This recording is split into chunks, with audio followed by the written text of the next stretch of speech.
today we're doing some deadlift tips and hoping that something you can take away from your own training or just help you with where you're at. Any more help that you would need, you'll need a PT or coach. Obviously it's custom to you, but let's see if I can help you. You can always drop into my DMs. I'm Ange Wilkinson _coaching at Instagram, or Ange Wilkinson Aesthetics or Cage Barbell on Instagram, and also find me on my website or cagebarbell@gmail.com. Okay, so where do we put our feet with the deadlift? So we put our feet hip to shoulder width apart.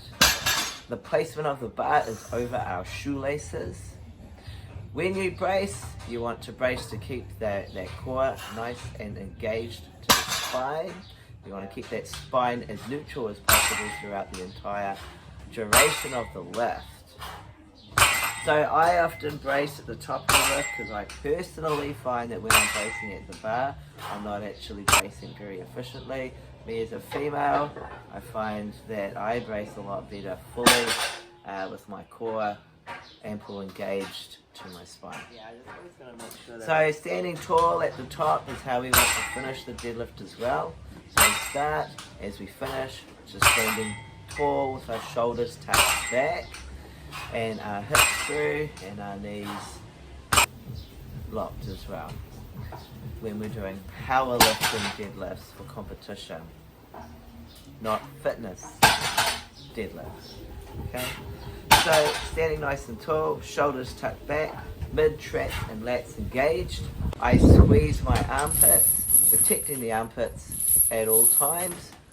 We do that because we want to protect our lats. At no time during the lift do we want to bend at the elbow. We keep our arms spaghetti long, nice long arms to the bar. That'll protect our bicep from any rupture.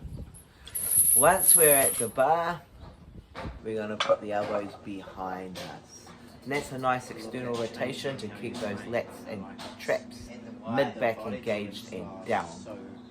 Okay?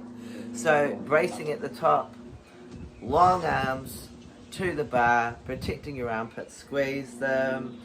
Chest is through your shoulders. Once at the bar, as soon as your hands touch the bar, pull those elbows behind us. Push that chest through your shoulders. And that will naturally set your hip for where your hip placement should be. Okay? From there, once we squeeze the bar back, that's going to help take the slack off the bar. I actually open up my pelvis by just pushing to my elbow creases. That is going to keep my glutes engaged throughout the duration of the lift. Now I'm going to push the floor away, and I'm going to screw those feet in, and that's how I'm going to push that floor away. So I'm screwing those feet into the floor, and then I'm pushing hard into the floor through my midfoot and heel. I'm then leading with my chest, with that chest high. I'm now squeezing the glutes through and locking my knees, traveling high, lock out at the top. So we can say it's a bit of a hip thrust movement where we're pumping the bar or pushing those hips through. I like to think about squeezing my glutes through as hard as I can. So that means that I am driving upwards and back, not so much doing too many double movements or forcing movement. I'm squeezing my body back up into position. Okay?